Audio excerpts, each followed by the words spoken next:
بص مين داخل علينا. يوه ما بحبوش الواد ده. يا اخواتي رايحين فين كده؟ احنا خارجين. مش خارجين. انت عايز ايه؟ طب ما حلو ده، انا جاي معاكم. طب احنا هناخده معانا كده ولا ناخده معانا فين؟ اطلع غير لبسك، ده مش هينفع تيجي معانا كده. بس كده حمامه. هو انت فعلا هتستناه؟ استنى مين يا ابني؟ احنا هنمشي دلوقتي. العيال بعتوا لك اللوكيشن. ايه ده؟ ايه رايكم؟ خدت بالكم ان انا مطقم الجاكيت مع البنطلون؟ خلاص استحملوا يوم معلش. ولا ثانيه. بقول لك ايه، انزل هات لنا حاجه ساقعه. بس جو ساقع. خلاص انزل هات اي ابن بتوت. عايزين ايه؟ اجيب لكم رمان ولا اقول لك هجيب لكم برتقان عشان البرد؟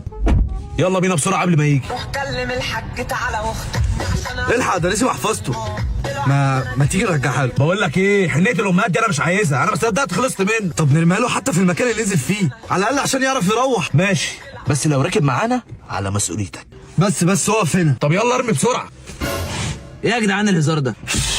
شفت بقى؟ على فكره انا خدت بالي ان انتوا مش عايزيني معاكم. المشكله ان انا كنت بعتبركم اخواتي. على العموم يا جماعه انا همشي لو كان ده هيبسطكم، وبرضه هتفضلوا اخواتي.